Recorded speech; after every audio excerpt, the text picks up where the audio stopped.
Okay, let us start. So, welcome back, everyone.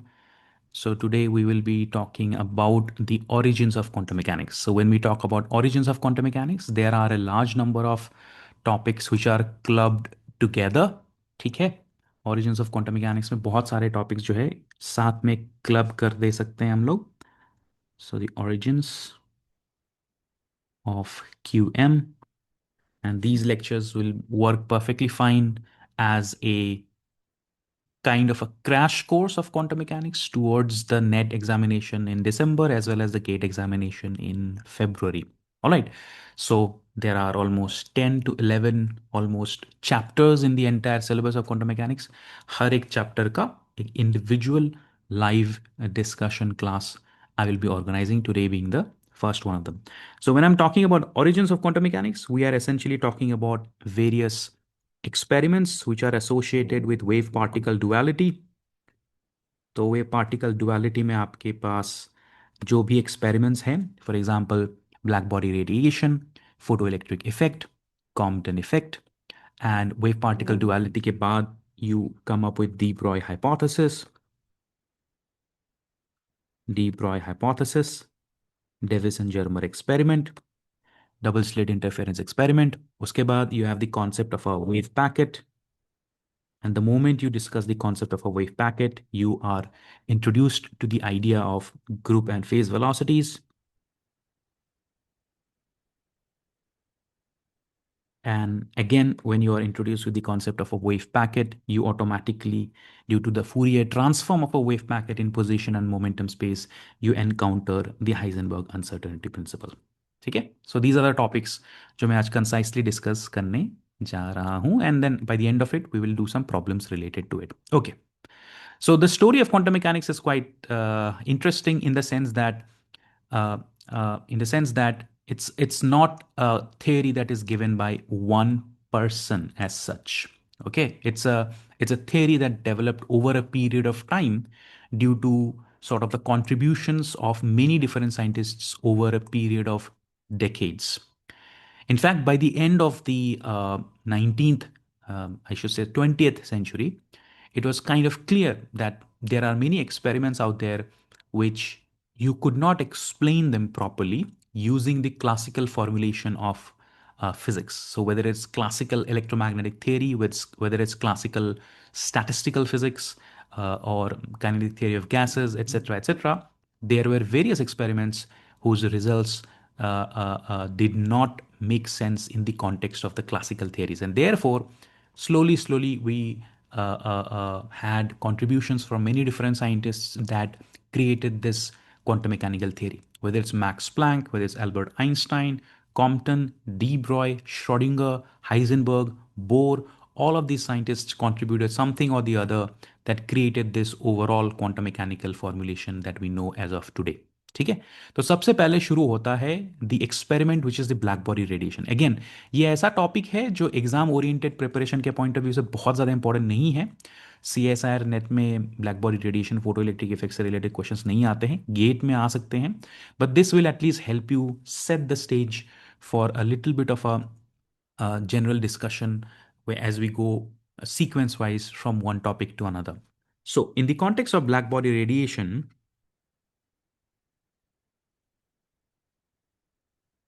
what are the most important and relevant things that you need to remember? ठीक है, सबसे पहले what is black body radiation? Black body radiation is essentially the radiation which is emitted by all objects. Every single object that has some kind of a temperature which is above 0 Kelvin is emitting radiation by virtue of the thermal energy that is present within it. लेकिन day to day life में हमें वो thermal radiation देखने को नहीं मिलता है, because most of the time the thermal radiation does not fall in the visible spectrum, and even though it does feel the in some cases if it does fall in the visible spectrum, it is sort of mixed with the reflection coming from the surfaces. Therefore we are not able to filter out the radiation as a result of reflection versus the radiation as a result of the thermal property of the object.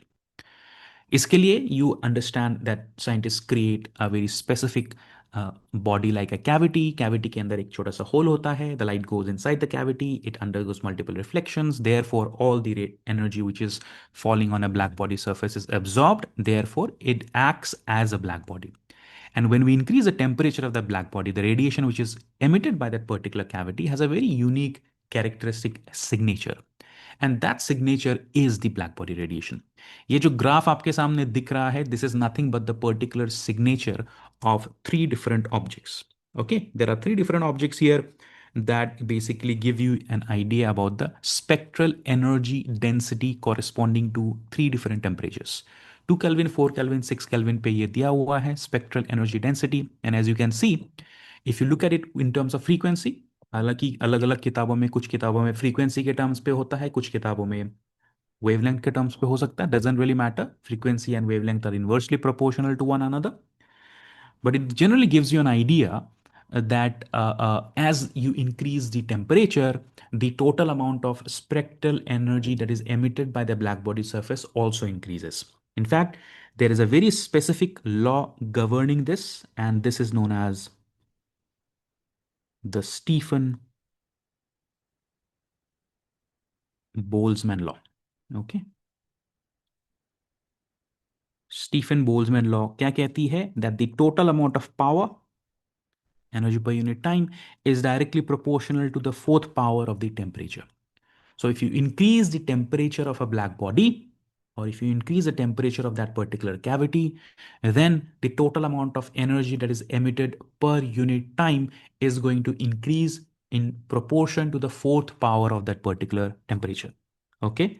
So if you introduce a proportionality constant, the Stephen Boltzmann constant, then the proportionality constant is equal to 5.67 into 10 to the power uh, minus 8 watt per meter square, मतलब per unit area,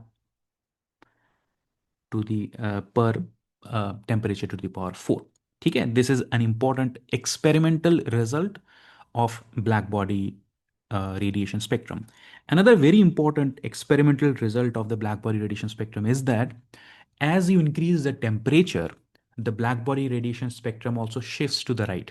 Right? This is something जो हम experimentally समझ सकते हैं. For example, if you take an iron rod and you heat it up, then what happens is that if you heat it up, initially the iron rod is not going to emit any visible radiation, but after some time it starts glowing red.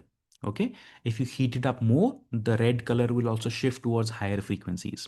तो essentially क्या होता है कि जब भी किसी body का temperature हम बढ़ाते हैं, not only the overall energy emitted by the black body increases, but the frequency of that spectrum shifts towards higher frequencies. ठीक है. ज्यादातर ऑब्जेक्ट जो हमारे रूम टेम्परेचर में होते हैं, the frequencies associated with that spectrum are towards the invisible spectrum, not in the visible spectrum. But अगर हम टेम्परेचर को सफिशिएंटली बढ़ा सकते हैं, then the frequencies will eventually come into the visible spectrum. So this is known as the Wayne's displacement law.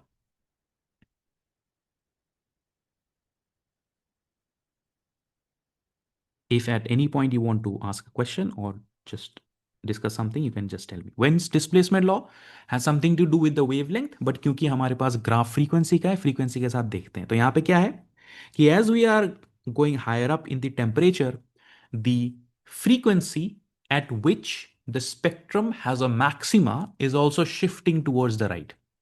है ना. जो body है with the 200 2000 sorry 2 Kelvin, it has a frequency corresponding to the spectrum maxima. The second body, which has a temperature of 4 Kelvin, that also has a frequency associated with the maxima of the spectrum.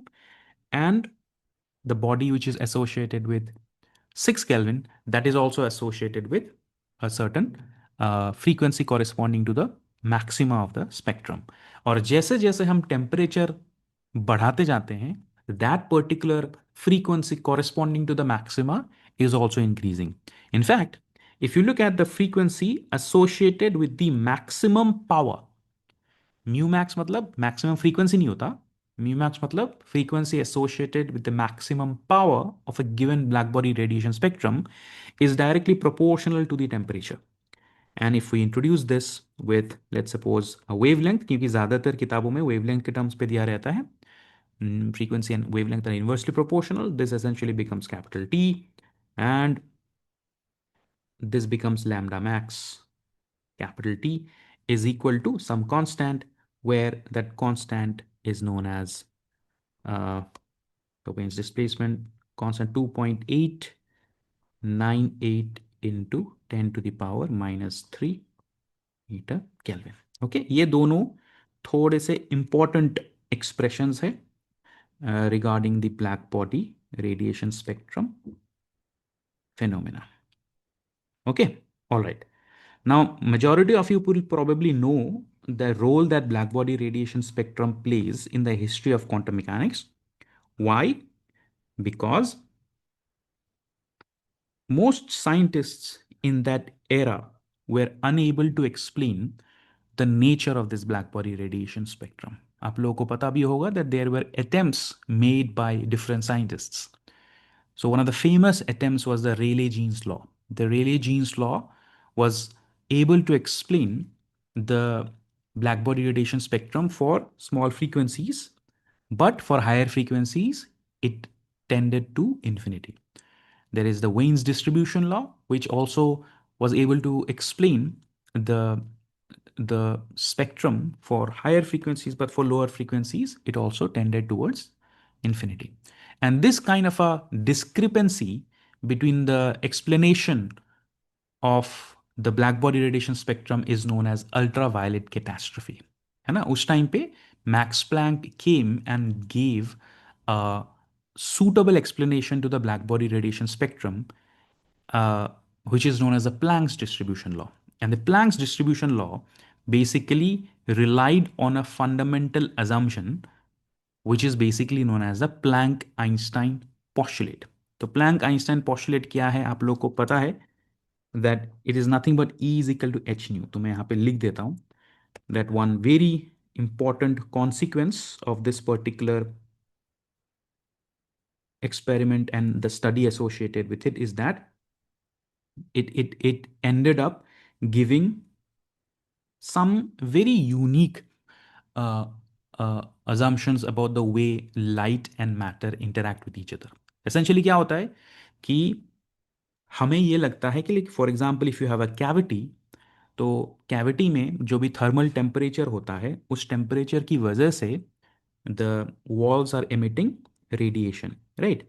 And these radiations form standing waves inside the cavity. And you can actually calculate the number of standing waves, the density of standing waves. And you can also apply a distribution law associated with the distribution of the different frequencies. That is what Rayleigh-Jeans tried to do, and they failed. But Planck made a very unique change in the calculations. He said that if we assumed that the energy that is emitted by these electromagnetic radiations emitted by the walls, if it was not continuous, but rather if it had certain kind of, discrete values, which is given by E is equal to h nu, then the experimental results will match the mathematical calculations. ठीक है, that was Planck's assumption. Planck ने उस time पे जो ये assumption लिया था, his perspective was simply a theoretical model that could fulfill the experimental results of black body radiation. But later on, it turned out that this kind of an expression had deep significance, which was, carried forward by Einstein to explain the photoelectric effect. But essentially, this is a crucial turning point because it hinted at something more that is happening. Usually हम classical electrodynamics में ये assume करते हैं that when ever electromagnetic radiation interacts with matter, then the energy absorption or the emission process is a continuous process. It is not a discrete process. लेकिन Planck ने एक बहुत ही crucial assumption दिया that the energy of the electromagnetic radiation emitted by the black body cavity walls is not continuous, but rather it is discrete. It is discrete with values of uh, uh, uh, you know nu sorry, it is discrete with values of h nu. Okay, h nu matlab basically you have, I should say, not h nu but rather nh nu. ठीक है, should be nh nu. Matlab the energy which is emitted by the black body cavity walls can be h nu, it could be 2h nu, it could be 3h nu, it could be 4h nu, but not some random value. अगर आप ये assumption करते हैं तो then theoretically you are able to explain this kind of a black body radiation spectrum, and that is known as the Planck's distribution law. ठीक है, and therefore this expression later on becomes known as the Planck-Einstein postulate. Now, even though Planck gave this postulate for the explanation of a black body radiation spectrum, it was taken forward by Albert Einstein to explain another experimental phenomena that was troubling scientists, and that is known as the photoelectric effect. आप लोग को मालूम ही होगा photoelectric effect क्या होता है, right? So in photoelectric effect, what happens is that now that's another interesting phenomena, that in photoelectric effect,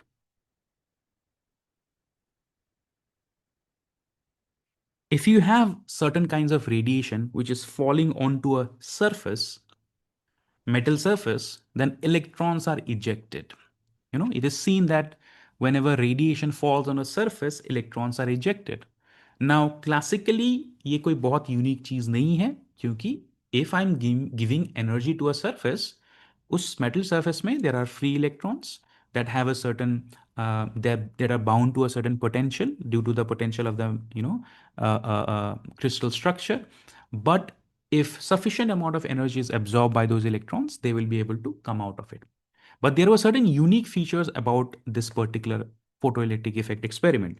What were those unique features? It was unique in the sense that the phenomena depended uniquely on frequency. Matlab, if the frequency of the radiation is less than a particular critical frequency, which is a characteristic of the metal, then there was no photoelectric effect whatsoever. Okay. And if we increase the frequency of the incident radiation above a critical frequency, then we see photoelectric effect. Classically, this does not make any sense, because classically आप लोगों को भी मालूम है that frequency has nothing to do with energy. If you talk about energy of a radiation, then it is usually associated with amplitude mod square, right? So greater the amplitude, greater is the energy. आप अगर कभी बीच पे गए हैं, if you have gone to a beach, you know that if the wave has a low amplitude, it has low energy. If the amplitude of the wave is very high, huge amount of energy. बहुत ज़्यादा high हो गया तो basically वो tsunami हो गया एक तरीके से, right? So classically speaking, whenever we are talking about waves, whether it is sound waves, whether it is waves on the surface of a river, whether it's standing waves on a guitar string, whether it is a waves like electromagnetic waves, the energy has something to do with the amplitude. But for the first time, we are seeing an experiment jahan pe the phenomena of electrons being ejected from a metal surface, which requires the energy of electromagnetic radiation, depends not on the intensity, but rather on the frequency. Beyond a particular frequency, you see the phenomena. Less than that particular frequency, you do not see the phenomena. Also, whenever this photoelectric effect happens, whenever it happens, there is no time delay, which again doesn't make any sense, because in classical mechanics, energy can be continuously absorbed by a surface or emitted by a surface. For example, गर्मियों के time पे जब धूप होती है बहुत ज़्यादा, आप अपना बाइक, अपनी गाड़ी धूप में छोड़ के जाएंगे तो क्या होता है? After some time the car heats up. जब आप गाड़ी में वापस आते हो 1-2 घंटे बाद, धूप में रखने के बाद, गाड़ी के अंदर जब आप घुसते हो तो यू रियलाइज, अरे यार इतनी गर्मी है, खिड़की खोलो, गर्म हवा बाहर जाने दो, एसी चलाओ। You must have that in your normal living experience. क्यों होता है? Because when you place an object in the heat, in the radiation that is coming from the sun for a long period of time, when energy gets continuously absorbed. That's a classical explanation. But यहाँ पे ऐसा नहीं होता है. Photoelectric effect में you don't see this kind of a electron being ejected after the energy being continuously absorbed by radiation. ऐसा नहीं है. अगर फोटोइलेक्ट्रिक इफेक्ट होगा तो इमीडिएटली होगा, नहीं होगा तो चाहे तुम कितना भी लो इंटेंसिटी रेडिएशन देते रहो कितनी देर तक, it will never, it is never going to happen. Also, the electrons that are ejected from the surface, they have a certain kinetic energy. And that kinetic energy has nothing to do with the intensity of incident radiation and everything to do with the frequency of the incident radiation. And the number of electrons, या फिर हम बोल सकते हैं photo electrons. After all this is part of an electronic circuit. अगर आप उस circuit को किसी एक you know amp sort of उसका करंट मेजर करेंगे तो you will see the current basically gives us an idea about the number of electrons being ejected. The number of photoelectrons has nothing to do with the frequency and everything to do with the intensity of radiation. ठीक है. All these experimental observations could not be explained by the classical theories of electromagnetism that we are aware of at that point in time. So then Einstein came, borrowed this Planck's law, gave it a much more general idea, sort of a structure, and said that जो भी हमारे पास incident radiation होता है, the energy which is absorbed in a surface is absorbed in discrete values. That's it. Planck ने क्या बोला था? Planck ने बोला था that the electromagnetic energy emitted by a black body surface is emitted in discrete packets. Einstein ने इसका उल्टा बोला that the energy which is absorbed by a surface from radiation is absorbed in discrete packets. And if you can think of these discrete packets as photons, every single photon having an energy of h nu, then you can automatically give a relationship which is basically known as the Einstein's photoelectric effect equation. Okay. Einstein's photoelectric effect equation. So according to Einstein's photoelectric effect equation, क्या होता है कि you have a particular photon that has an energy h nu. ठीक है, h nu. वो photon आता है और एक इलेक्ट्रॉन के साथ इंटरैक्ट करता है. Now the electron is bound to the surface. It has certain kind of a, you know, binding energy, you can say, or you can say a sort of a work function, a threshold energy that it requires to become free. So if the photon energy is greater than the work function, only then the electron will be ejected. And if the photon energy is much, much greater than the work function, then the additional amount of energy will go into the maximum kinetic energy of the electron. Maximum क्यों? Because the electron can lose energy in this process to various reasons. So the maximum theoretical possible value of the kinetic energy is equal to this. So this is known as the Einstein's photoelectric effect. तो यहाँ पे क्या हो गया आपका? You end up getting a very simple equation that explains all the experimental observations of photoelectric effect. अगर frequency एक threshold से ज़्यादा होगा यू गेट फोटोइलेक्ट्रिक इफेक्ट. अगर नहीं होगा you get no photoelectric effect. और अगर होगा तो there is a instantaneous, almost instantaneous release of a photoelectron and the kinetic energy is therefore directly proportional to the frequency. और जितने ज़्यादा फोटॉन्स होंगे उतना ही ज़्यादा इंटेंसिटी होगा. तो फॉर एग्जाम्पल हम ये बोल सकते हैं दैट द इंटेंसिटी, अगर हम आई लिखते हैं जिसको हम यूजुअली बोलते हैं amplitude mod square, classical electromagnetic theory, that is nothing but the number of photons times the energy of an individual photon. तो अगर इंटेंसिटी हमें मालूम है we can calculate the current और you can also calculate the total number of photons and as a result the total number of photoelectrons that is emitted by a particular equation. So these are the two most important you can say equations concerning the photoelectric effect. ठीक है. I hope मैं जल्दी बता रहा हूँ तो आप you are not confuse और anything, you are following what I am saying. If you have any doubt you can ask. ठीक है. नाउ टेकिंग दिस फॉरवर्ड, हमें क्या मालूम चला? हमें मालूम चला that when energy is emitted in the form of electromagnetic radiation in black body spectrum, it is emitted in discrete quanta. Secondly, हमें ये मालूम चला that when energy is absorbed in the form of radiation during photoelectric effect, it is absorbed in discrete quanta. These discrete quantas are called photons. Now this is taken forward in Compton effect. Compton effect में क्या होता है? Compton effect में we are essentially looking at the collision of these quantas or these photons with an electron. है ना? आप लोगों ने कभी कैरम बोर्ड खेला होगा, आप लोगों ने कभी कोई ऐसा यू नो पूल या उस तरह का बिलियर्ड्स खेला होगा, तो वहां पे क्या होता है? One ball strikes another ball and there is an exchange of energy, there is an exchange of momentum. It's a very simple process, right? But क्या इस तरह का प्रोसेस एक फोटोन के लिए पॉसिबल है? Yes, and that is what the Compton effect is.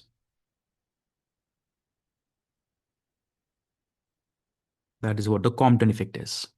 It's a very interesting phenomena because traditionally we can think of a photon or we can think of light as a wave, traditionally speaking, and we think of the electron as a particle. But यहाँ पे क्या हो रहा है? यहाँ पे we are essentially seeing the collision of light photon and electron, rest electron. And collision में क्या होता है? Conservation of energy, conservation of momentum. I'm sure that you guys have seen the derivation corresponding to this. So if I look at the energy associated with a photon in terms of Planck-Einstein postulate, energy and momentum of a rest electron in terms of relativistic rest mass, scattered photon and moving electron, by using principle of conservation of energy and principle of conservation of momentum, we can very easily come up with the wavelength of the scattered photon, and the scattered photon has a wavelength shift.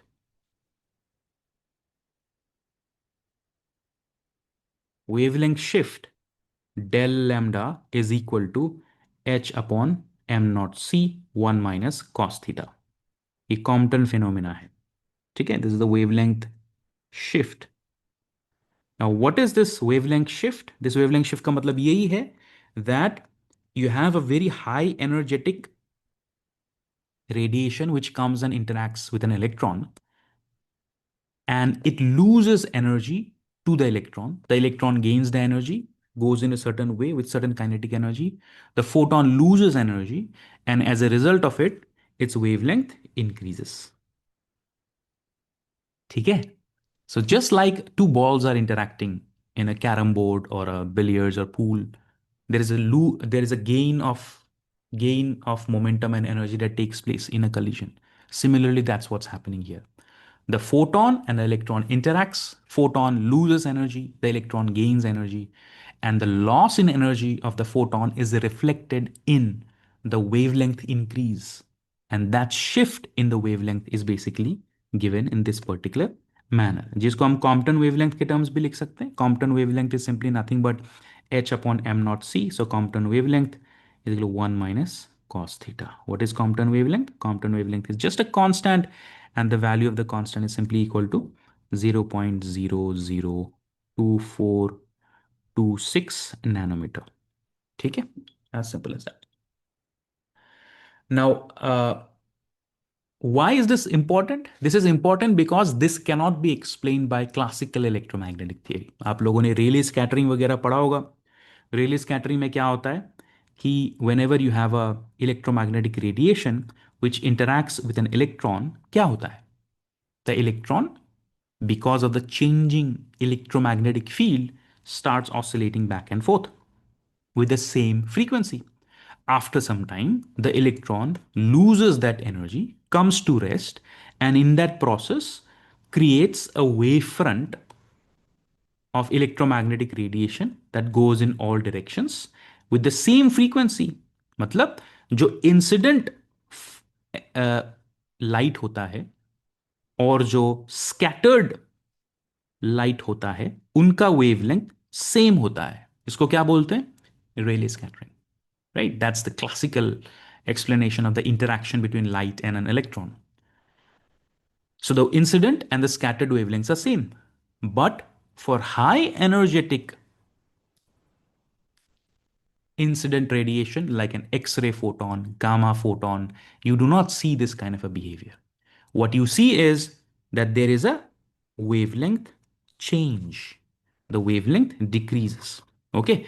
Now that is explained by quantum mechanics by assuming that the photon is behaving like some kind of a particle as opposed to some kind of a wave.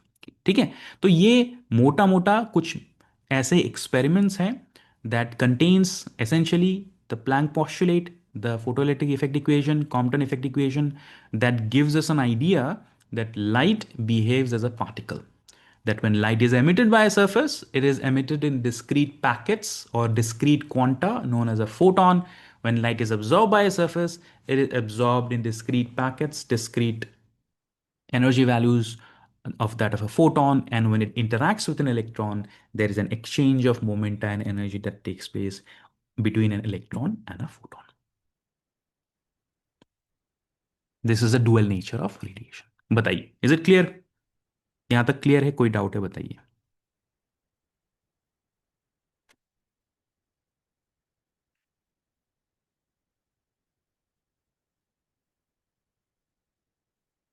You can just say okay, or you can share a thumbs up in the chat.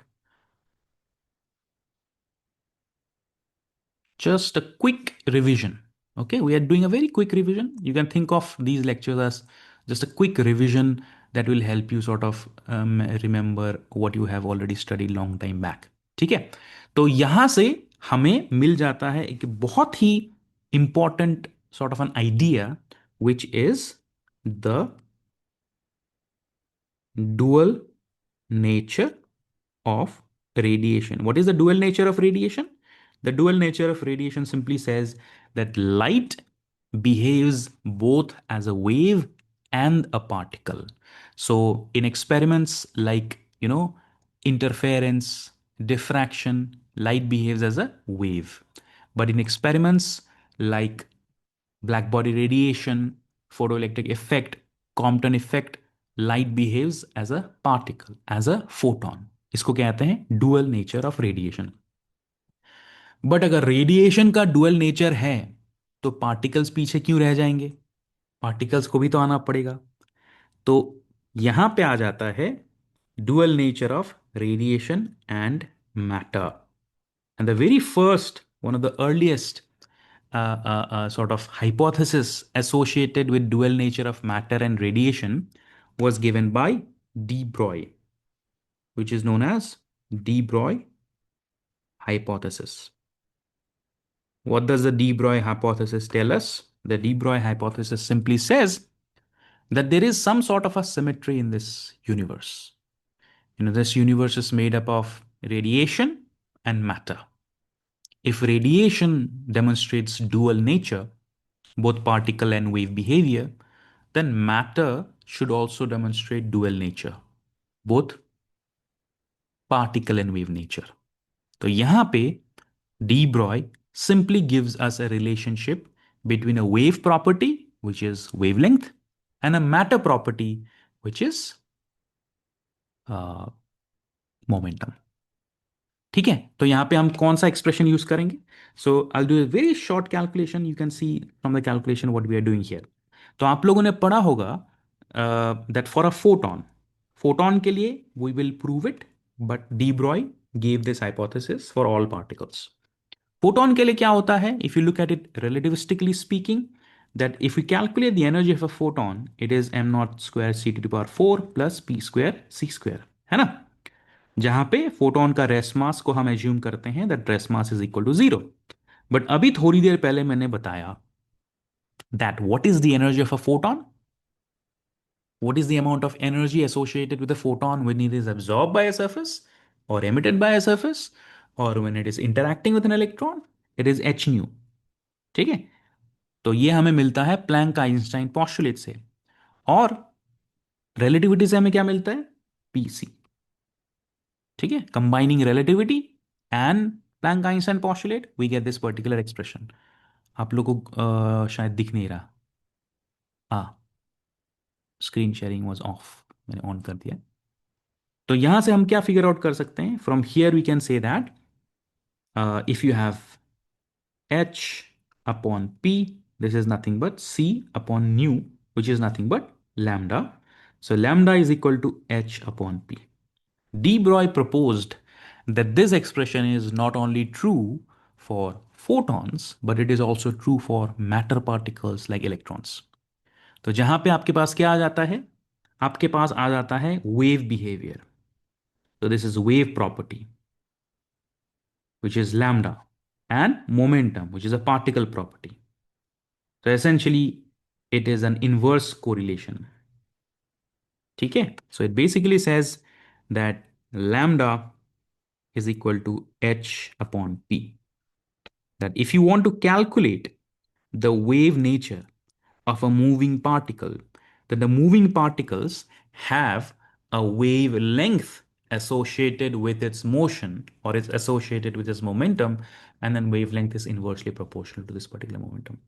Usually for like normal day-to-day classical life, if we throw a ball or something like that, the wavelength is so small because of Planck's constant. Planck's constant की value बहुत ही ज़्यादा small है, 6.626 into 10 to the power minus 34 joule second, that it cannot even be measured by any experiment or any kind of a measuring instrument that we have. तो इसलिए normal classical world में हमें इस तरह का कोई वेवलेंथ नहीं दिखता है, but as we go in the microscopic world, when we deal with stuff like electrons, then electrons का मास बहुत ही कम होता है. Because of this reason the wavelengths are of the order of few angstrom, few nanometers, which can be measured. So in the case of electrons, we cannot ignore the de Broglie wavelength, but in the case of normal classical motion, it can easily be ignored because it's very small. ठीक है? तो of course इसके अलग अलग expression है. Momentum can be also written in terms of let's suppose energy वगैरह वगैरह. ठीक है? All right. So this is known as the dual nature of radiation and matter. Now the question is automatically इस कहानी को अगर हम आगे बढ़ाते हैं, if we take this story forward, तो सवाल यह आ जाता है कि अगर एक इलेक्ट्रॉन जो है उसके पास वेव बिहेवियर है, it behaves like a wave or something like that, then what is the nature of its motion? That is a question. And that question leads directly to what is called the concept of a wave packet. तो थोड़ा सा यहाँ पे wave packet हम discuss कर लेते हैं. So what is the concept of a wave packet? The wave packet, you can say, is a bridge between uh, sort of the classical behavior of particles and the quantum behavior of the corresponding waves. है ना?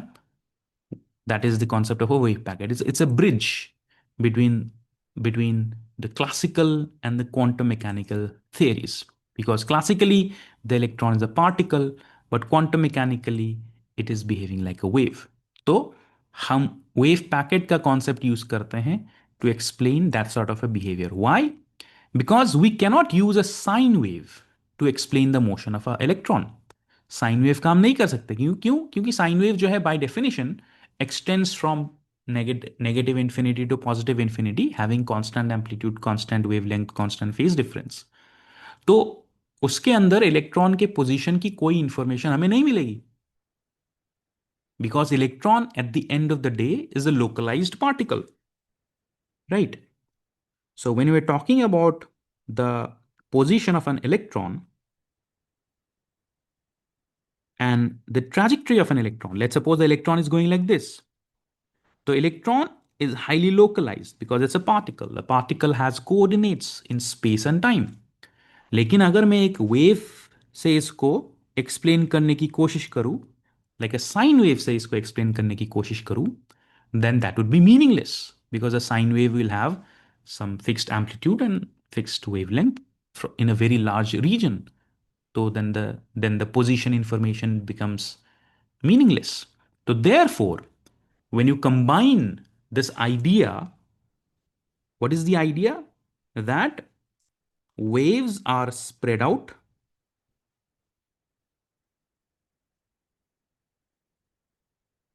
but at the same time, particles are localized.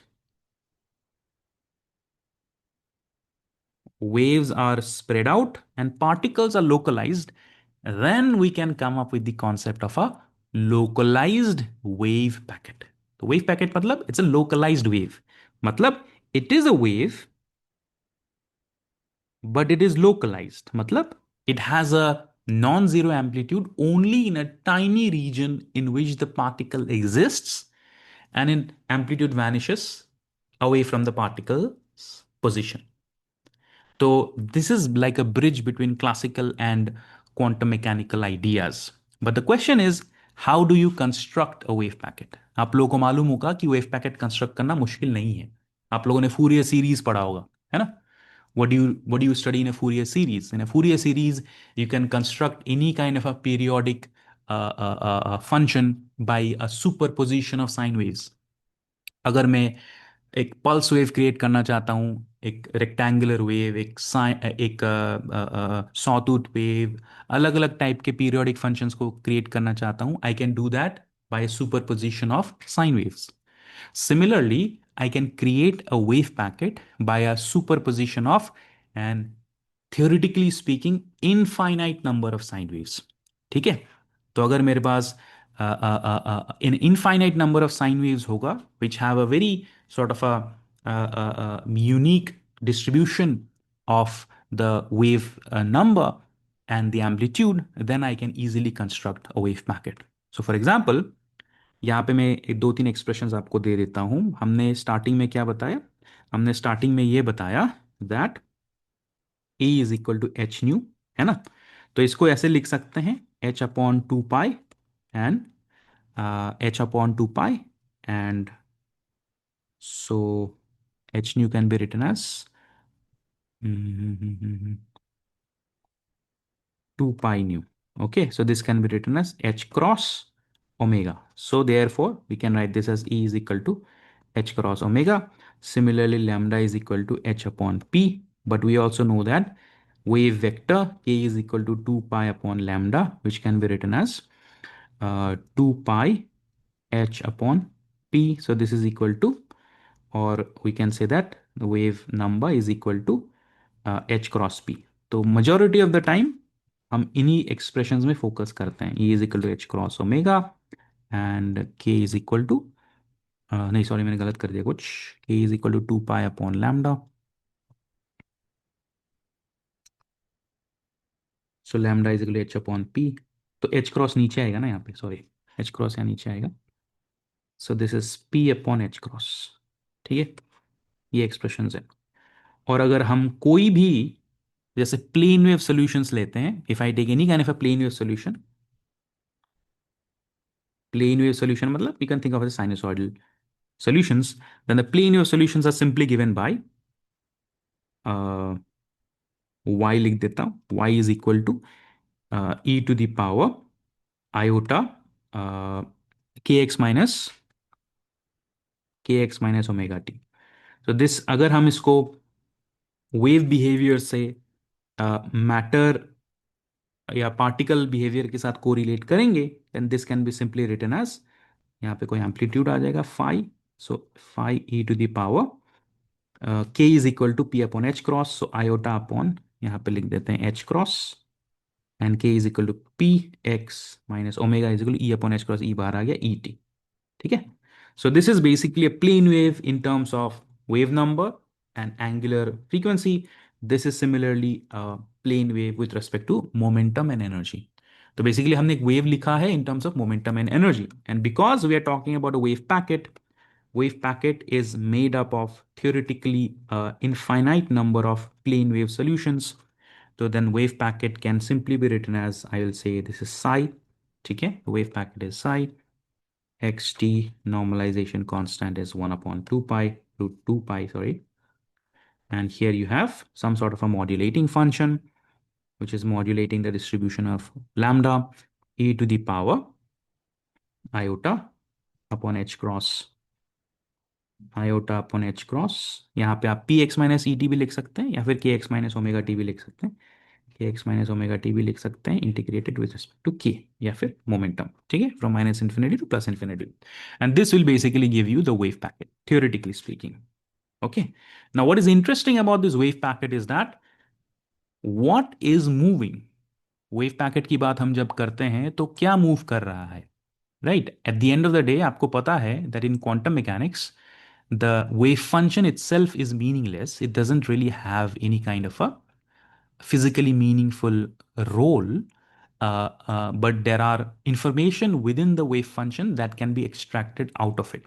ठीक है, तो wave packet की जब हम बात करते हैं तो there are two things that automatically emerge here regarding its velocity. तो एक होता है the velocity of the wave itself. तो ये जो वेव है, जो ब्लू कलर का वेव है, वो एक पर्टिकुलर वेलोसिटी के साथ जाता है जिसको हम बोलते हैं phase velocity. Phase velocity is quite simple. You can calculate the velocity of a wave, उसी तरीके से you can calculate phase velocity. But इसके ऊपर एक मॉड्यूलेशन है. मॉड्यूलेशन मतलब दिस ऑनवोलोप.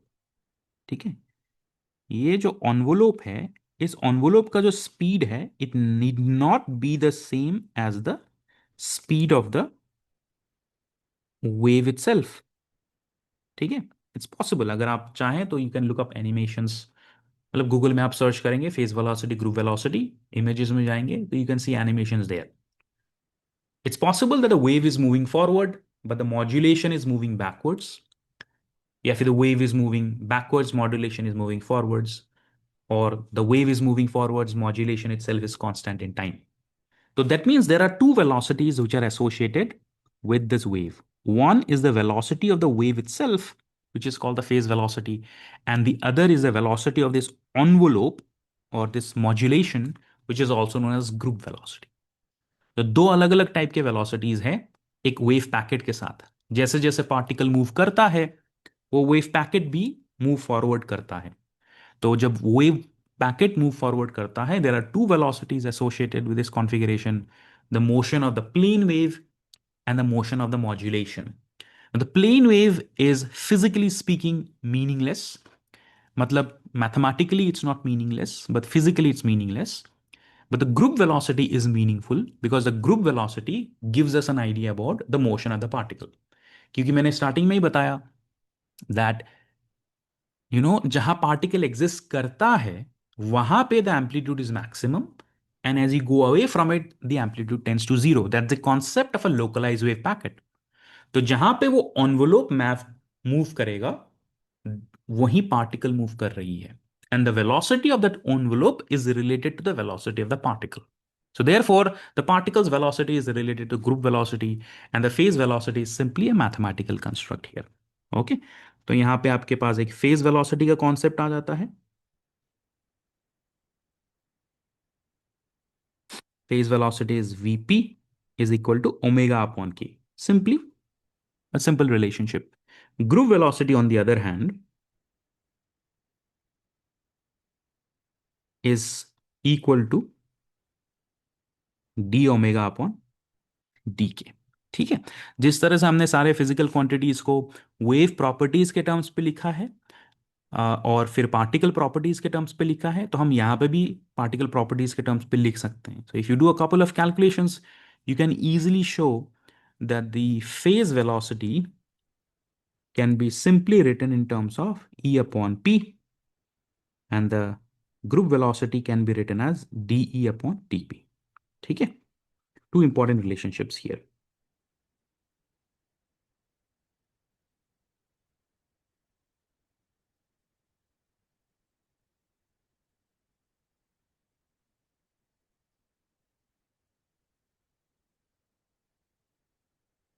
दो बहुत ही इंपॉर्टेंट रिलेशनशिप्स है. अगर आपको फेज वेलोसिटी कैलकुलेट करने के लिए दे देंगे, then you can calculate it from here as well as for group velocity as well. Alright, so let's take this discussion forward. कोई भी डाउट है, you can just ask me in the chat, और you can also ask me in audio. कुछ भी doubt है आप मुझे बोल सकते हैं. I hope that these are easy topics, so I don't think बहुत ज़्यादा डाउट होगा, but if you still have you can tell me. Now the problem is, देखिए, we concluded that there is dual nature of radiation and matter. Light behaves as particles sometimes, photons, and radiation sometimes. Electrons behave as particles sometimes and also demonstrates interference, वगैरह वगैरह, de Broglie wavelength, etc. So we came up with the concept of a wave packet. Wave packet basically is a localized wave that represents the motion of an electron. But the moment we come up with the concept of a wave packet, another fundamental problem arises in quantum mechanics. And that is the spread of the wave packet. अभी मैंने थोड़ी देर पहले आपको क्या बताया? मैंने बताया that जहां पे इलेक्ट्रॉन है वहां पर the wave will have a larger amplitude, and as you move away from it, the amplitude will tend to zero. But there is a certain spread of this particular amplitude, right? It's not a delta function. The localized wave packet still exists in a certain region. Also, मैंने एक और चीज बताया that how do you construct a wave packet? You construct a wave packet by taking a large number of sine waves of different frequencies and different amplitudes and you add them up. So that means if you take a large number of sine waves, then there is a certain distribution of wavelength for those sine waves, right? So that means not only the wave packet has a spread in position space, the wave packet also has a spread in wavelength space, or we can say k space. But because of de Broglie hypothesis, हम wavelength की जगह पे momentum use कर लेते हैं. And that has a very important consequence in uncertainty principle that represents a fundamental sort of a limit in quantum mechanics. तो उसके लिए अगले टॉपिक पे चलते हैं, which is the Heisenberg uncertainty principle. तो हाइजेनबर्ग अनसर्टेनिटी प्रिंसिपल का statement तो सबको मालूम होता है, राइट? बट वो क्यों होता है, how many of you guys actually know? तो that can be understood from this very simple diagram here. Alright, बहुत ही सिंपल सा मैंने एक डायग्राम लिया है and that can help us understand the Heisenberg's uncertainty relation. ठीक है, तो यहां पे मैंने लिखा है Fourier transform. I don't know how many of you guys know Fourier transform, but Fourier transform simply means that when you take some kind of a function or a signal or a distribution and you look at it in two different domains. ठीक है, मान लीजिए कि मेरे पास एक wave है. I have a wave, right? Now this wave not only moves in position space, but it also oscillates with respect to time. है ना? This is common knowledge that when you look at some kind of a signal or a function, यहाँ पे हम एक moving wave की बात करते हैं. तो then that moving wave, its amplitude not only changes with respect to position but also with respect to time.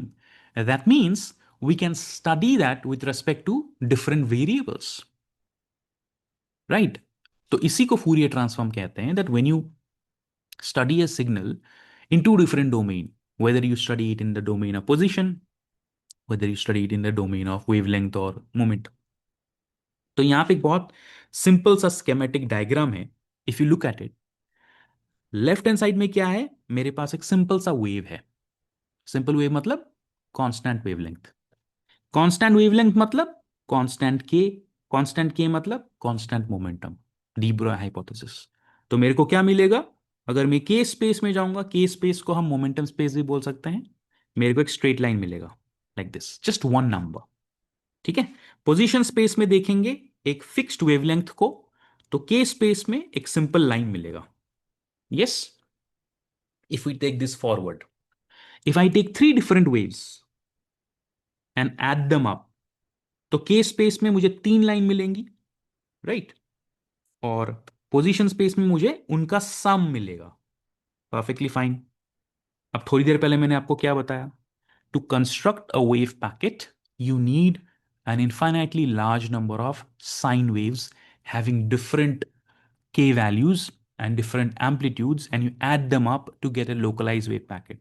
तो एक localized wave packet को create करने के लिए मेरे को एक distribution चाहिए sine waves की, having different wavelengths and different amplitudes.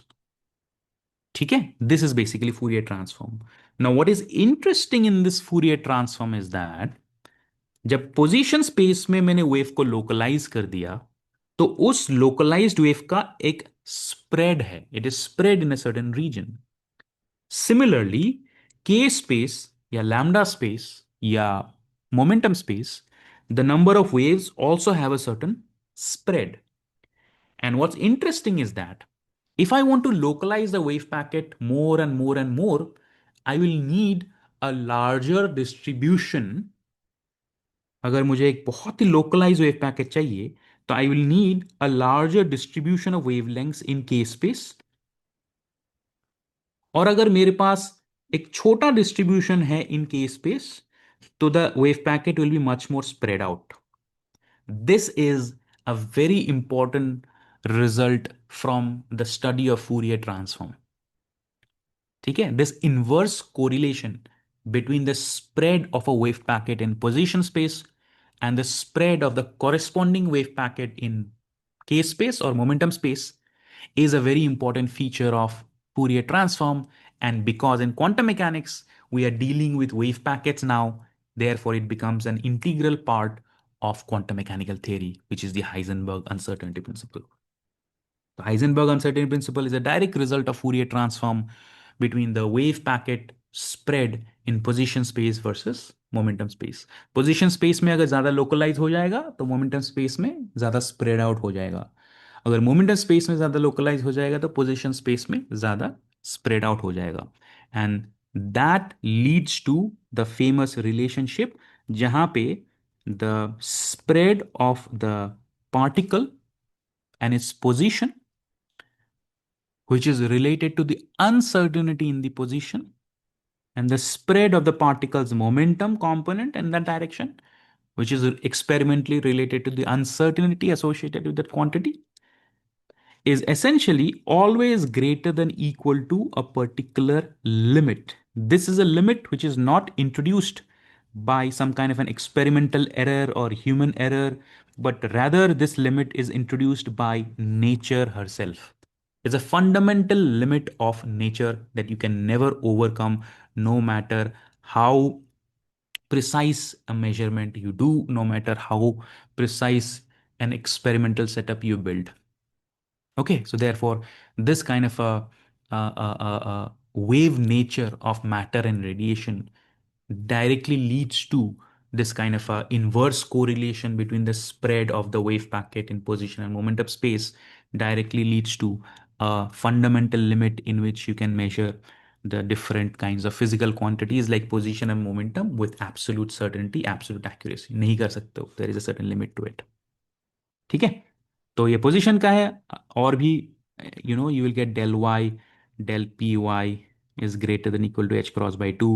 आप अगर किसी सिस्टम में दो मेजरमेंट करते हैं एनर्जीज का, तो if you do that measurement of energies over a period of time t, then the system will comes back to normal over a large period of time. तो अगर इमीडिएटली करोगे, तो the system gets perturbed. So therefore, there is also an uncertain relationship associated with energy measurement over a period of time. ठीक है, alright. सो आज इतना ही discuss करेंगे. थोड़ा सा मैं प्रॉब्लम सॉल्विंग भी करना चाहता हूँ, बट बताइए यहां तक कुछ डाउट है? कोई भी चीज को आप दोबारा थोड़ा सा डिस्कस करना चाहते हो तो मुझे बताइए till this point.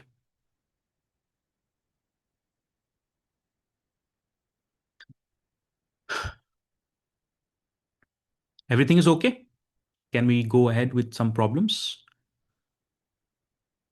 Based on these particular topics? Alright, आपके सामने एक सवाल है.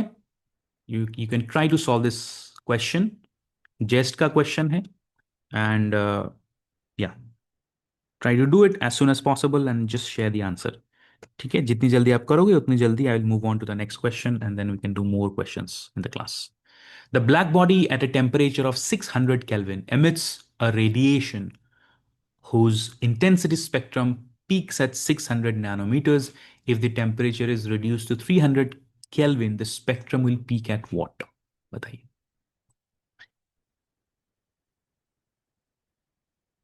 ब्लैक बॉडी से रिलेटेड जेस्ट का सवाल है.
You can write your answers in the chat.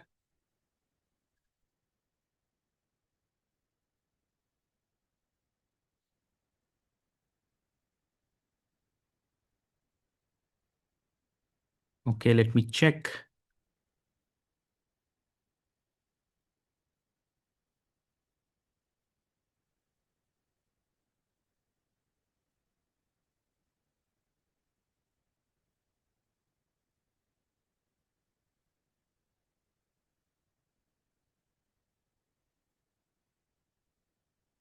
Just a moment, let me check.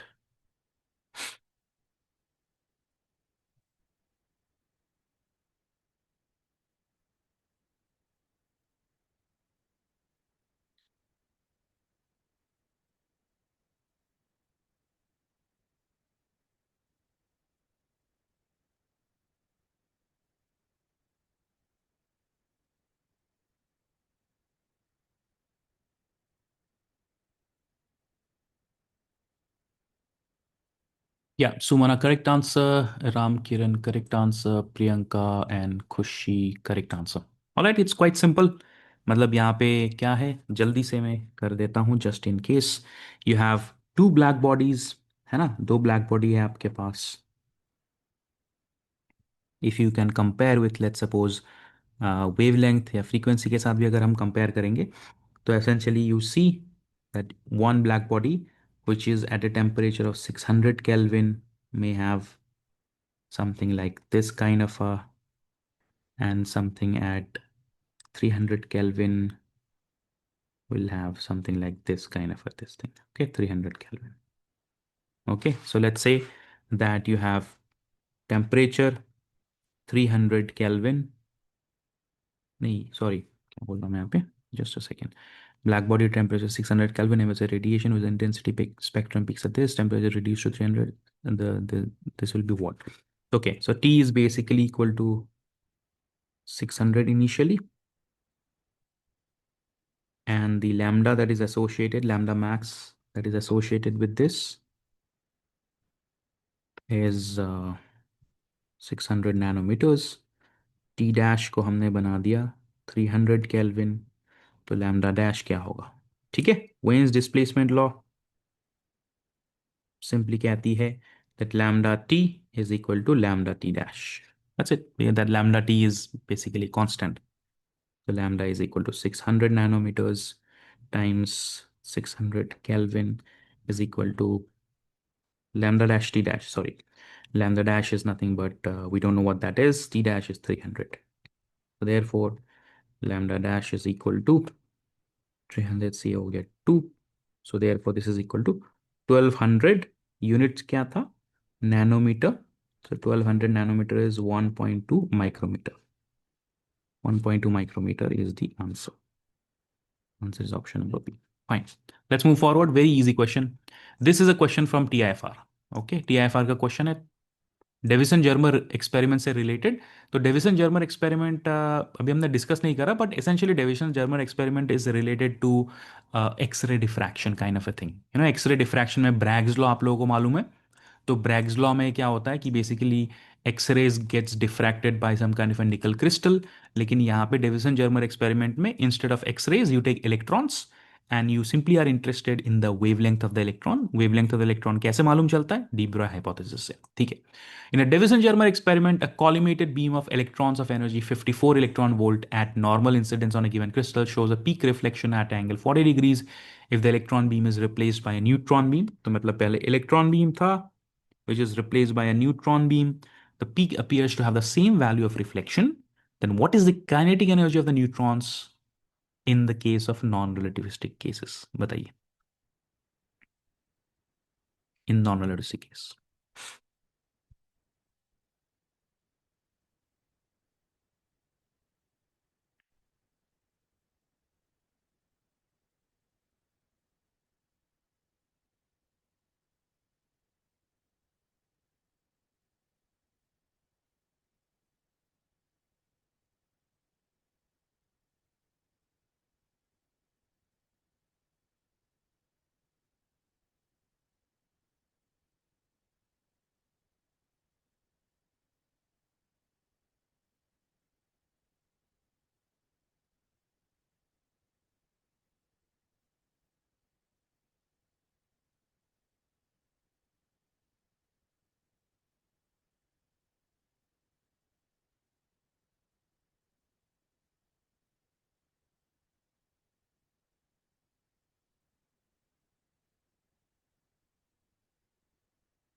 The Davisson Germer experiment is related to the Bragg's diffraction, है ना।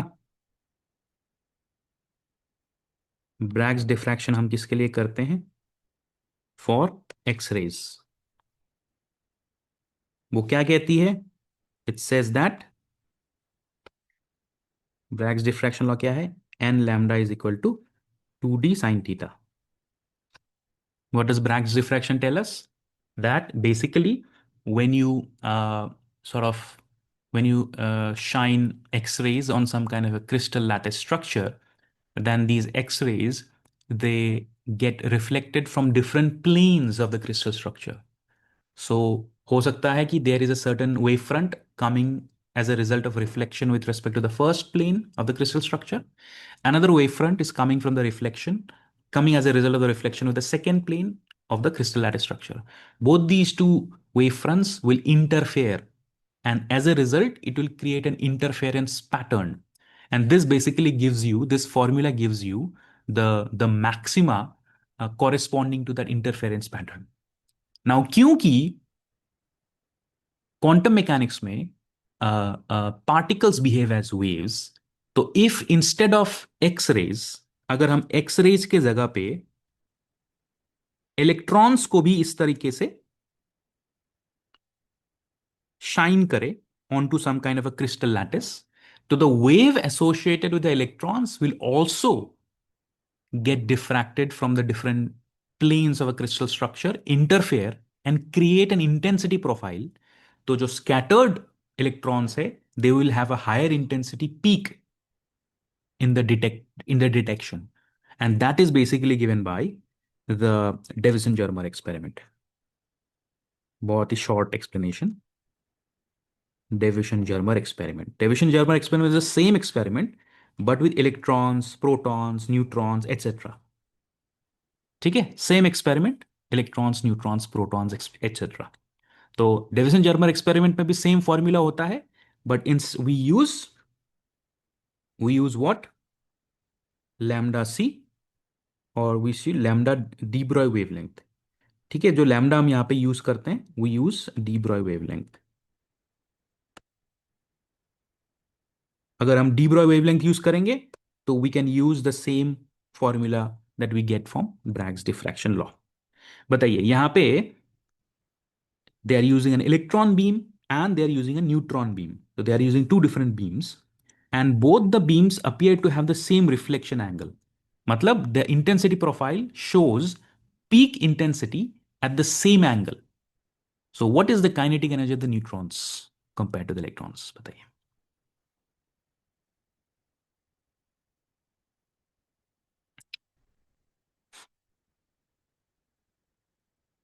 Anyone? All right, Priyanka, your answer is correct. Very good. Sumana, correct answer. Hafiza, correct answer. Avinash, correct answer. And Khushi.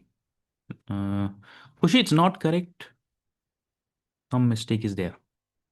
ठीक है, तो यहां पे इस सवाल को करने का, it's very easy question.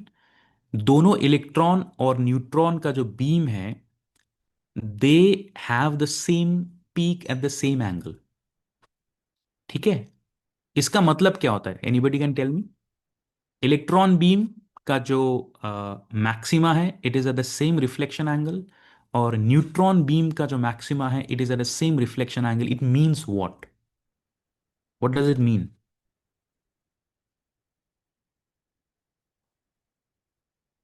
Electron beam बताइए, and neutron beam.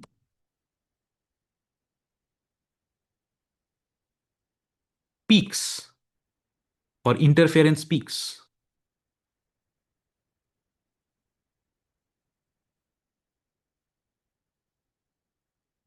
respectively are at same reflection angle. It means what? Just you can drop me a message. It means, कौन बता सकता है? Yes, Khushi, correct. It means that the lambda is the same. That means the wavelength corresponding to the electrons and the wavelength corresponding to the neutrons is the same. That's it. If both the electron beam and the neutron beam have interference patterns which are at the same angle, that means their wavelength is the same. If the wavelength is the same, we can apply the de Broglie hypothesis, which is h upon the momentum of the electrons and h upon the momentum of the neutrons. h और h यहाँ पे cancel हो जाता है. Question में we have to figure out the energy. तो energy के लिए मोमेंटम को हम एनर्जी के टर्म्स पे लिख देते हैं. So we can write 1/2m kinetic energy of electrons, mass of electrons, and यहाँ पे here you have 1/2m kinetic energy of neutrons, mass of neutrons, and on and on. So therefore, this becomes 2me kinetic energy of electrons is equal to 2mn kinetic energy of neutrons, etc. Okay, so 2 and 2 gets cancelled, and here you end up getting हमें चाहिए क्या?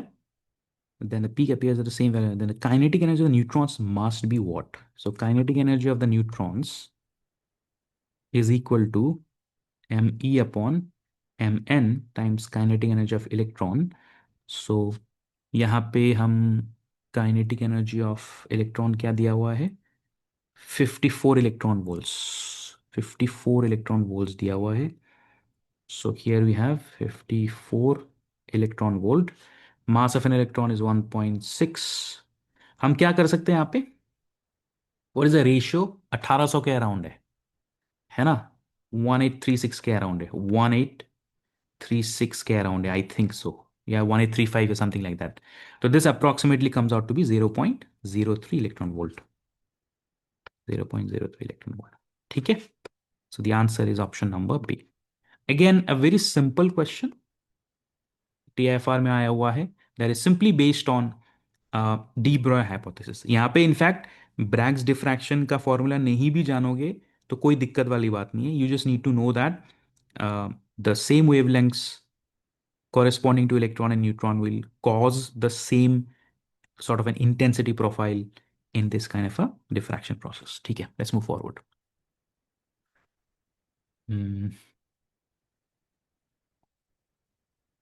De Broglie wavelength of the neutron is the same as the electron for the same order n and lattice spacing d. Correct, Sumana, correct, very good.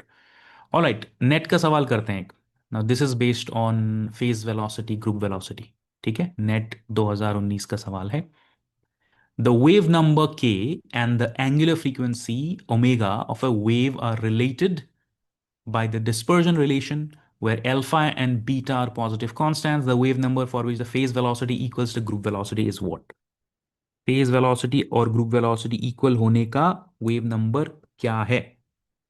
मैंने formulas बता दिया. Phase velocity is omega upon k, group velocity is d omega upon d k. Try कीजिए. Quick simple questions.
Khushi, your answer is correct. Fine.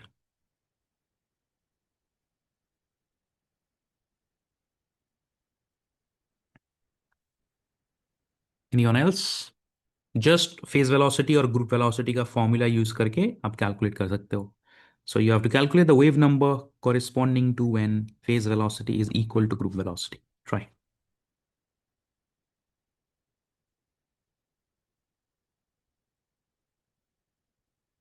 Dispersion relation आपको दिया हुआ है, omega square is equal to alpha k plus beta k cube. Very easy problem.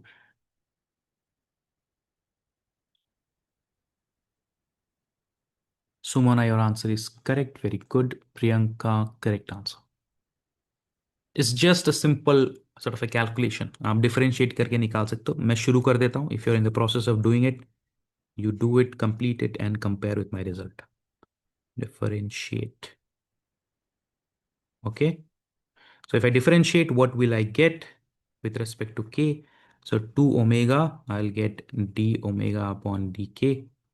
And this is nothing but alpha plus 3 beta k square. So 2 omega d omega by dk is group velocity. So this is equal to alpha plus 3 beta k square. And group velocity is therefore equal to alpha plus 3 beta k square upon 2 omega. सवाल में यह पूछा गया है कि जब group velocity phase velocity के बराबर हो जाएगा, उस पॉइंट पे you calculate the wave number. तो the phase velocity is nothing but omega upon k. तो अगर फेज वेलोसिटी और ग्रुप वेलोसिटी बराबर हो जाएगा, तो basically it means that these two expressions are equal. तो we want to find out the wave number at this particular sort of a condition. So इन दोनों को इक्वल कर देते हैं। Alpha plus 3 beta k square times k is equal to 2 omega square. Therefore, this is equal to alpha k plus 3 beta k cube is equal to 2 omega square, है ना। तो यहाँ पे ओमेगा स्क्वायर को फिर से मैं यहाँ पे यूज कर सकता हूँ। I can use omega square here. This becomes alpha k plus 3 beta k cube. Just simple mathematical substitutions. 2 omega square is nothing but 2 alpha k plus 2 beta k cube. तो यहाँ पे क्या हो जाएगा? This is going to become beta k cube left hand side, alpha k right hand side. K zero को हम avoid करेंगे, so therefore के स्क्वायर रह जाएगा यहाँ पे। और हमें क्या चाहिए? वेव नंबर चाहिए। वेव नंबर का मतलब के है। So therefore this is nothing but k is equal to alpha upon beta root over. So when k is equal to alpha upon beta root over, then group velocity becomes equal to phase velocity. So this condition is satisfied. So the answer is option number B. That's it. Very simple. Group velocity और phase velocity is related questions आते तो हैं, but they are mostly, like I should say, easy questions. Not at all very difficult whatsoever. ज़्यादा मुश्किल नहीं होते। ठीक है, आगे बढ़ते हैं quickly. Next question is from GATE 2021. This is also related to sort of this, you know, matter wave. A matter wave is represented by the wave function diya hua hai, where a is a constant. Unit vector representing the direction of the propagation of this matter wave is what? It's actually just definition based. There's a matter wave. उस matter wave का आपको एक expression दिया हुआ है. What is the direction associated with the propagation of this matter wave? That's it.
चलिए, we'll continue for another 10 minutes. ठीक है, we'll try to solve 2-3 more questions.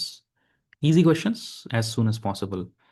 Sumana, your answer is correct. Khushi, correct answer. Very good. Ram Kiran, correct answer. Avinash, correct answer. Priyanka, correct answer, excellent. ठीक है, जल्दी से मैं कर देता हूं। So what is the description of the wave, matter wave? मैंने starting में ही जब मैं यहां डिस्कस कर रहा था वेव पैकेट, तो इसी टाइम पे मैंने बता दिया था। सी, I gave you an expression for the description of the wave. So you can describe this wave in terms of P and E or K or omega. So e to the power iota kx minus omega t. The direction of the wave is basically given by k. K is the wave number. इसको मैंने 1D में लिखा हुआ है, इसको मैंने 1D में लिखा हुआ है kx।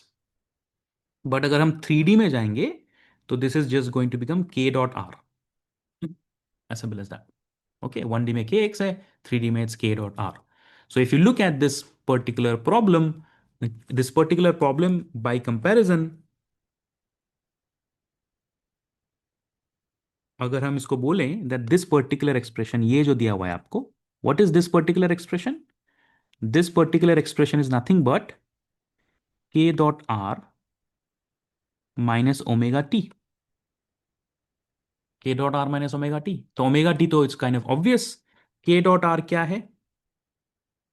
K dot r is equal to 4x plus 3y plus 5z, that can be written as 4i cap plus 3j cap plus 5k cap, और यहाँ पे डॉट प्रोडक्ट एक्स आई कैप प्लस वाई जे cap plus Z के cap.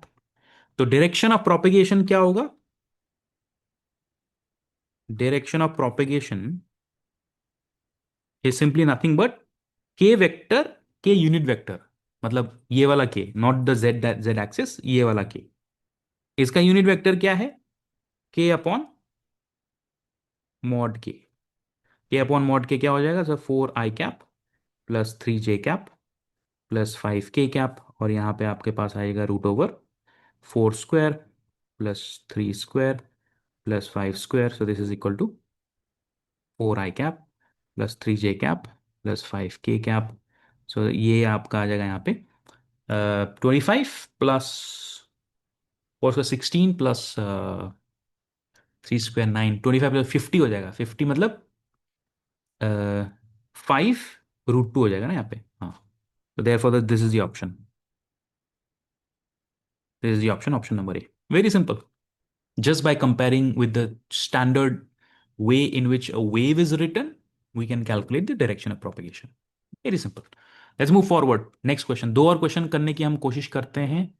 ये वाला question करें क्या, या uncertainty principle से क्वेश्चन करें? अनसर्टेनिटी से करते हैं, ये वाला आप घर पे ट्राई कर लेना, take this as a homework. दिसंबर जून 2018 का नेट का क्वेश्चन है, similar to group velocity phase velocity से रिलेटेड हो जाएगा। एक अनसर्टेनिटी प्रिंसिपल से क्वेश्चन करते हैं, गेट 2017। ओके, मैं पीडीएफ में इंक्लूड कर दूंगा इसका solution. So consider a one dimensional potential well of with 3 nanometers using uncertainty principle. Estimate the minimum depth of the well such that it has at least one bound state for an electron. ठीक है, ये potential well दिया तो है, लेकिन यहां पे इसको पोटेंशियल वेल के फॉर्मूले से नहीं करना है, अनसर्टेनिटी प्रिंसिपल से करना है। If a particle is trapped in a potential well of width 3 nanometers, तो उस potential well का depth कितना होना चाहिए for there to be at least one bound state? Try.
दो और सवाल करेंगे, ठीक है? Just hang on with me, it will just be good practice. Khushi, your answer is not correct. Options में से कौन सा करेक्ट होगा, ये बताइए। क्वेश्चन में बताया गया है that you have to use uncertainty principle concept, दिया गया है यहाँ पे, to find the minimum depth of the well. Try.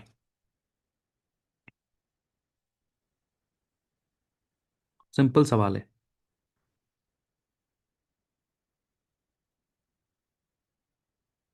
Particle को ट्रैप होने के लिए डेप्थ कितना होना चाहिए, पोटेंशियल डेप्थ। वी नॉट कितना होना चाहिए।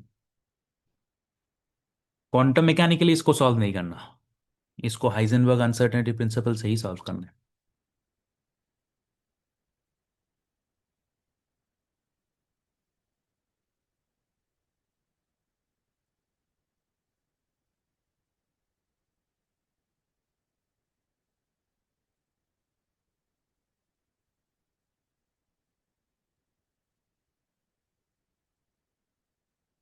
अच्छा खुशी, वो पिछले का था, चलो ठीक है, ओके। ओके, मुझे लगा इस सवाल का है। Sumana, your answer is not correct. Check again.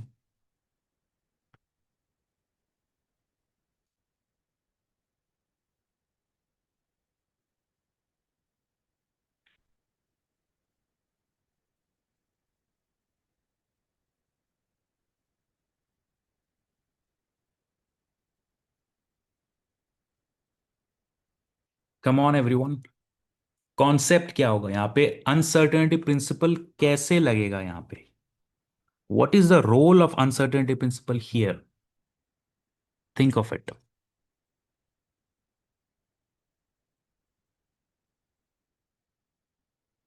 Ram Kiran correct answer, Priyanka not correct. Concept क्या लगेगा इसमें, स्टार्ट कर दूं? कॉन्सेप्ट समझा देता हूं। Concept is very simple. If the particle is trapped, इसका मतलब ये है that the particle's position is fixed in this particular distance. So the particle has an uncertainty in position given by the width of the well. और अगर particle का position का एक uncertainty हमें मिल गया, तो this corresponds to momentum uncertainty, and momentum uncertainty corresponds to minimum energy, and this v naught must be greater than equal to the minimum energy. That's all. That's the concept. ठीक है, concept एक बार यहां लिख देता हूं। Because the particle has uncertainty in position equal to width of well del x, it must have minimum momentum P minimum, which is equal to del Px, and therefore it must have a minimum energy, and V naught must be comparable to that minimum energy for the particle to be trapped. So minimum energy is equal to what? Minimum momentum P square upon 2m, but minimum momentum is del P x square upon 2m। तो अगर हम सारा कुछ compare करेंगे तो this comes out to be del P X is h cross upon 2 pi ना, H cross upon two दिया, sorry, H cross upon two del X square times 1/2m। ठीक है। सो इसको अगर हम लिखेंगे यहाँ पे, so 6.626 into 10⁻³ upon 2 pi, so 2 × 3.14 into 2 del X is equal to, del X is equal to 3 nanometre. तो 3 × 10⁻⁹ इसका square times 1/2 times mass is 9.1 into 10 to the power minus 31 kgs. So this answer comes out to be around 1 milli electron volt. So therefore, V naught must be comparable to E minimum. So it must be comparable to 1 milli electron volt. So the answer is option number B. That's it. That's the concept here. Concept समझ में आ गया तो, I mean, the question is not really that difficult. So the particle is confined to a tiny region. It must have a certain uncertainty in its position. As a result, it must have some minimum momentum. As a result, it must have a minimum energy. ठीक है? Energy and momentum are correlated. So the potential of the well must be that much, around that much, for the particle to be trapped. ठीक है? सुमना 1.04 आया ना? अच्छा, actually क्या है यहाँ पे, just if you get a comparable result that itself is fine. तो मतलब, I mean just I think that because the GATE paper gives B option as the correct answer, it's probably because it's just comparable to it. बहुत ज्यादा difference होता तो हम बोल सकते थे खुशी या करेक्ट आंसर। फाइन, एक और क्वेश्चन करते हैं regarding uncertainty principle. Uncertainty principle से गेट में आ सकते हैं। So do one more question. दो तीन क्वेश्चन मैं होमवर्क में डाल दूंगा, आप लोग ट्राई कर लेना। And by the way, if you are interested in going through the detail lectures, आज जो हमने टॉपिक कवर करा है, then that basically is lecture number 1 to 4। First 4 lectures का टॉपिक आज हमने कवर किया हुआ है। So you can go through the detail lectures of 1, 2, 3, 4 to get a detailed sort of a discussion on this particular topic. Just a moment. नहीं, ये तो हो गया। एक और क्वेश्चन।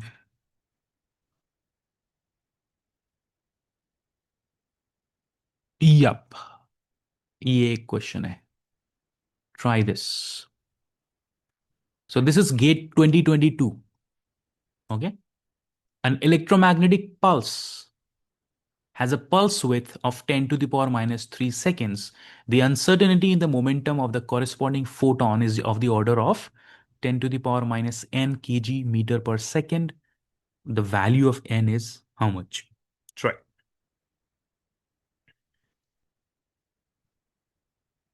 Uncertainty principle को use करके you can solve it.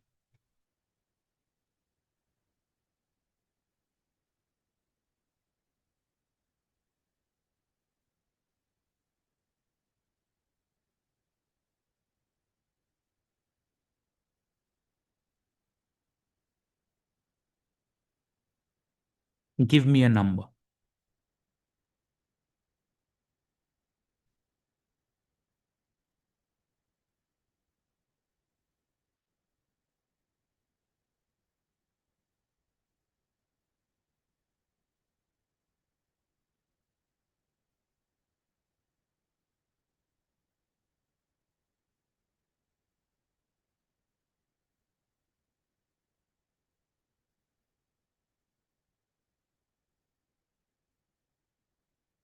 ये थोड़ा सा डिफिकल्ट हो सकता है, तो थोड़ा सोचिए कि कैसे कर सकते हैं। पल्स विथ दिया हुआ है इलेक्ट्रोमैग्नेटिक पल्स का, in time 10⁻³ seconds. So what is the uncertainty in momentum?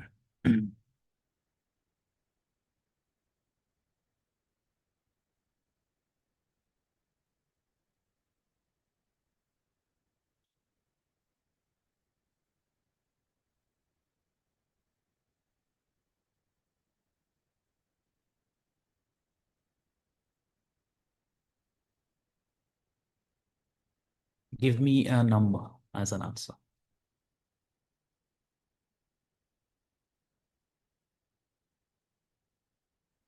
Sumona, your answer is correct. Very good. Anyone else?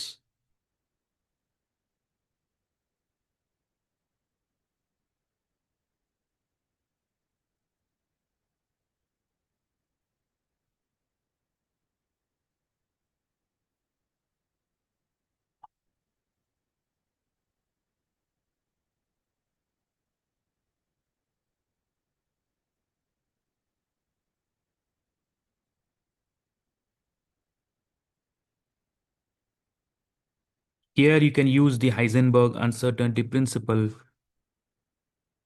corresponding to energy and time. Energy and time.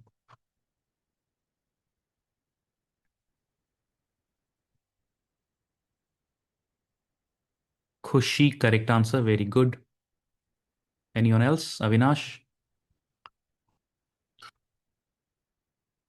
Time का uncertainty दिया हुआ है, but momentum का uncertainty पूछा है, तो कैसे कर सकते हैं इस इसको? How can we relate momentum with energy here? ठीक है, try.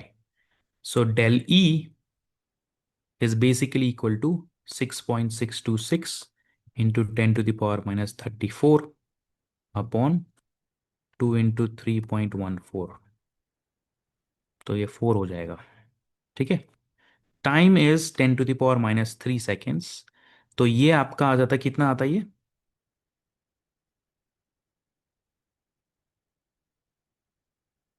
This is of the order of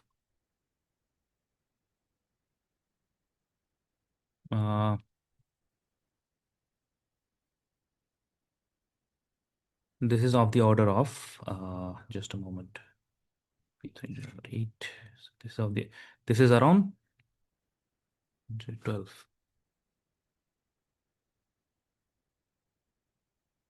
6. So 6.626 divided by 3.14 is equal to divided by 4. 0.5 के अराउंड आ जाता है ये, है ना? 0.5 times 10 to the power minus 34 plus 3 is minus 31 units. And how can you compare this with momentum? तो energy और momentum के relationship में Priyanka it's not correct. Ram Kiran also not correct. तो ये बताइए, एनर्जी और मोमेंटम का हम अनसर्टेनिटी कैसे रिलेट कर सकते हैं for a photon? Anybody?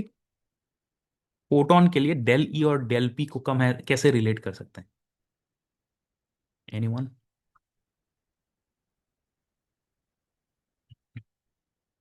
E is equal to, how is E related to P? Yes, Kushi, correct. E is equal to PC for a photon.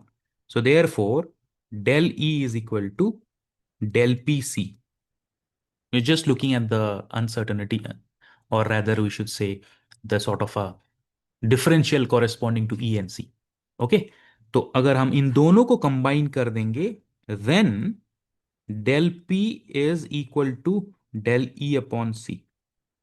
So this is equal to 0.5 into 10 to the power minus 31 upon 3 into 10 to the power 8. तो इसको हम लिख सकते हैं around 0.5 divided by 3 is 0.1 something into 10 to the power minus 31. तो ये हो जाएगा kg मीटर पर सेकेंड. 31 नहीं sir, 39. So n is equal to 39 या फिर 40 होगा, बट आई गेस आप लोगों ने 39 आंसर किया है, तो दैट्स इट. ठीक है.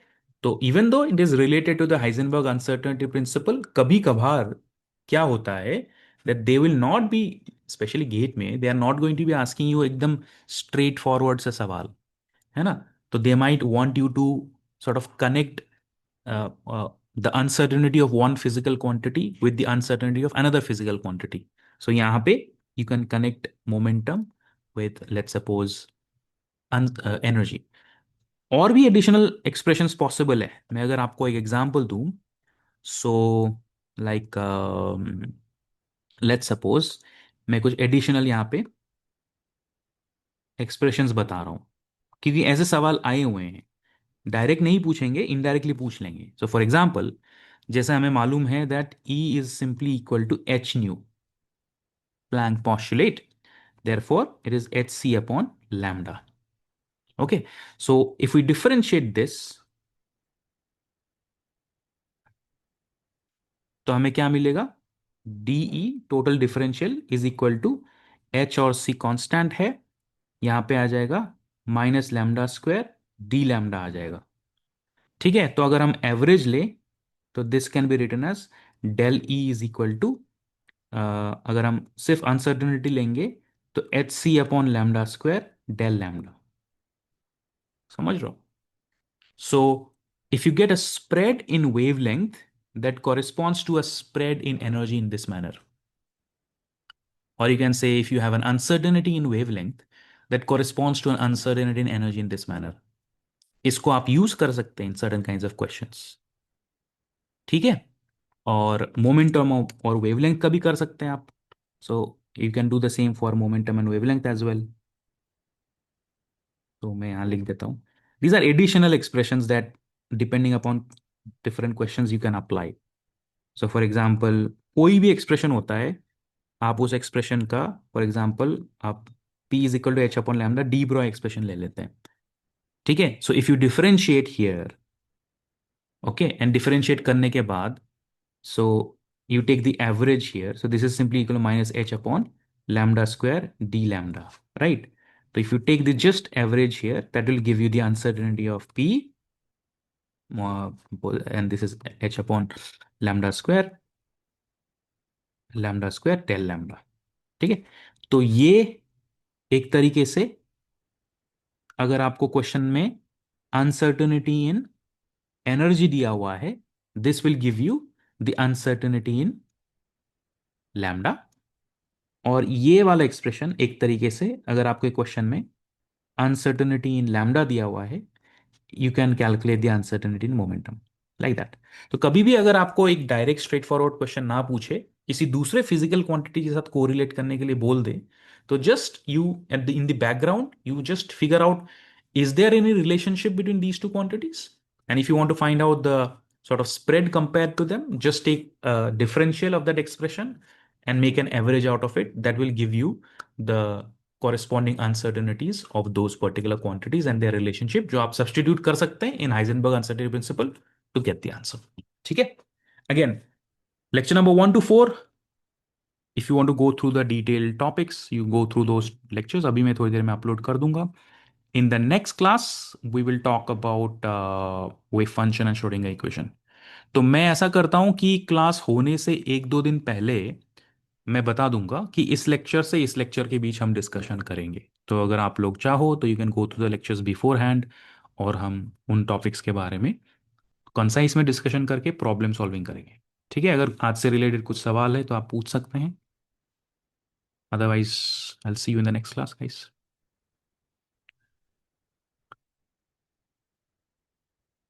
सो सिग्निफिकेंस फिगर्स का यूज नहीं करेंगे हम, बिकॉज ये तो 1 point something into 10 raise to power -40 बन जाएगा ना। So by the closing answer be 40।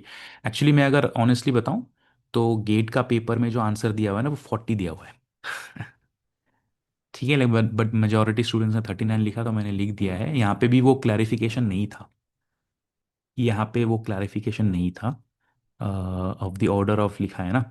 तो टू बी ऑनेस्ट गेट के पेपर में 40 दिया हुआ था, तो you are actually technically speaking correct. ठीक है? एंड या, अगर ऐसा होगा तो it's better to take significant figures here. Significant figures मतलब यहाँ पे अगर आप इसको 1 पॉइंट में कन्वर्ट कर देंगे, you are correct to say that 1.0 something approximately into 10 to the power -40 हो जाएगा। तो एन उस हिसाब से 40 हो जाएगा। ठीक है?